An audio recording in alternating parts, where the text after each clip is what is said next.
පිනතුනි අද ධර්ම දේශනාවේ මාතෘකාව හැටියට යොදා ගන්න කල්පනා කළේ මහා කවි කියන ජාතක කතාව.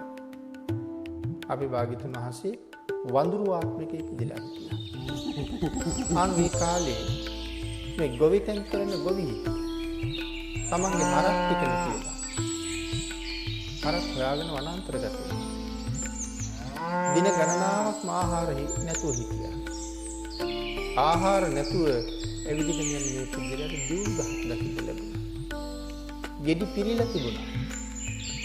එයා දින ගණනක් වඩිනවා. කැලෑවට වැදිලා මම්මුලා වෙලා අතරමං. දැන් ගහට නැගලා දියුල් පල කනවා. මෙහෙම කකා ඉන්නකොට ගහෙන් වැටෙනවා. පල්ලෑ තිබුණේ අඩි 7ක් විතර තාම ගැඹුරු ප්‍රපාතයක්. මේ ප්‍රපාතයේම රෝල්ලා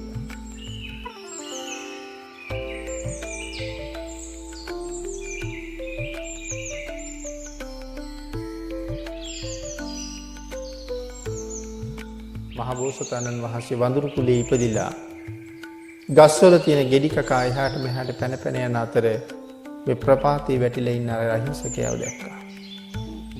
තමන්ගේ ජීවිතේ පැත්තක තියලා බැහැගෙන ගිහිල්ලා අර පුද්ගලයා මොන ක්‍රමෙන් හරි තමන්ගේ වීරියෙන් ගොඩට ගෙනාවා. හැබැයි මේ මහ ප්‍රපාතේ තවත් මිනිහෙක් අරගෙන ගොඩට එනවා කියන එකේ තරම් පහසු නැති නිසා ගොඩට ඇවිල්ලා කිව්ව සත්පුරුෂය මට මහන්සි මන් ටිකක් මෙතන දිගෑරෙන්න මට කරදරයක් වෙන්නේ නැතුව බලා ගන්න කියලා.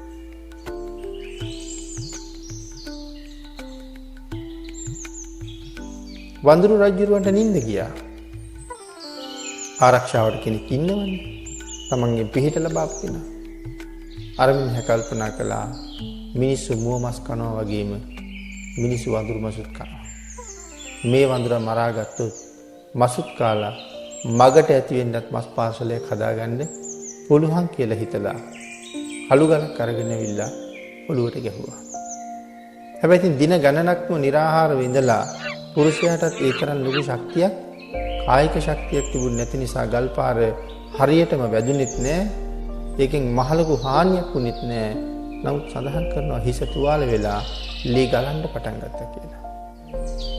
ඒ වෙලාවේ ජීවිතය ආරක්ෂා කර ගැනීම සඳහා ළඟ තියෙන ගහකට පැනලා.